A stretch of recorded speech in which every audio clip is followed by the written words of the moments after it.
starting to do research about the city, I kind of learned about the wave of immigrants that kind of came in and kind of helped develop the city. One of the waves were a group of Japanese folks that came in to kind of help clear out the giant stumps that were in the area. And I saw these historical photographs of these kind of beautiful old tree roots, and there's something just incredibly spectacular in their scale and in their shapes. I kind of saw the root as being a metaphor in the city, as this thing that is kind of grounding us to the past and grounding us to the earth. And I also saw it as being something that you don't normally see, the thing that's under the ground. And when you kind of expose the root, then you're actually seeing all this kind of hidden infrastructure that is kind of the legal system and kind of sewage and transportation and all the stuff that the city actually kind of provides for us that is the basis for the city. The city of Bellevue was very much built in mind about the future and how the future was going to manifest in car culture with wider city blocks and the way that the parking system worked. And so I liked the idea of kind of taking this color of the future and of cars and of putting it onto the route. And then at the same time, it's the same like giant roots that were at Mercer Slough, and you kind of see these upturned trees and they've become silver with age. And so it kind of brings back that sort of color.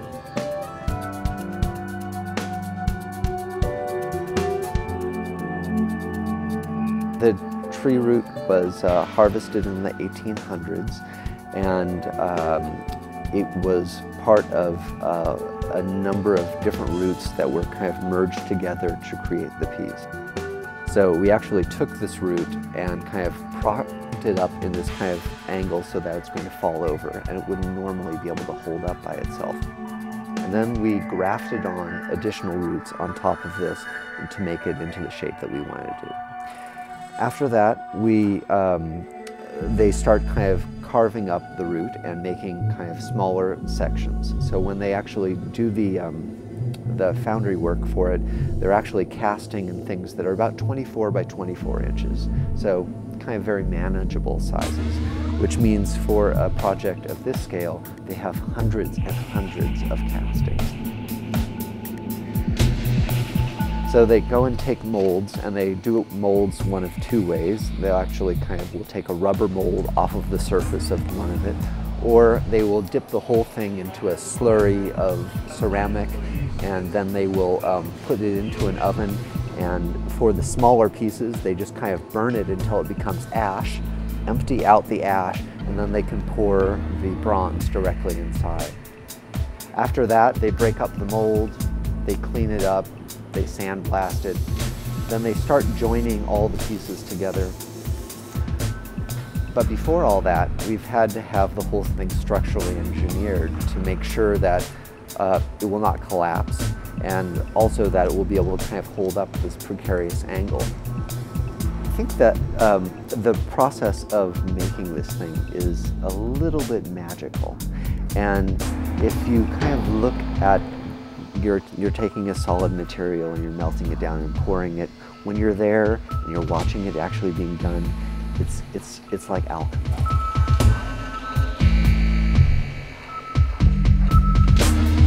I hope that people will respond to the piece on a whole bunch of different levels.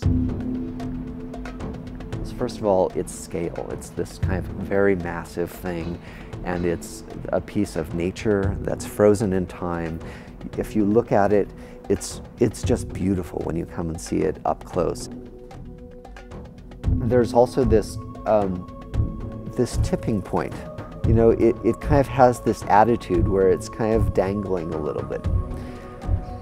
It makes the piece more dynamic because it appears like it's frozen within movement. If you look at it kind of within the whole architecture and landscape architecture of the site, it's pretty interesting because the architecture and the landscape architecture is very beautiful, it's very minimalist, it's very zen, It's very angular. And then this piece is this kind of wild, organic sort of shape that acts as a foil for all of those things. The other thing is, because it has this kind of living tree that's kind of a part of the project, you kind of get this connection between kind of something frozen in time and something that's continuing to grow, and you can kind of walk and move in between those two spaces. And that part of the sculpture won't actually be done for, you know, hundreds of years when you actually have a full-size tree that lives there. I think about kind of instilling a sense of place and creating kind of a memorable experience and a memorable place.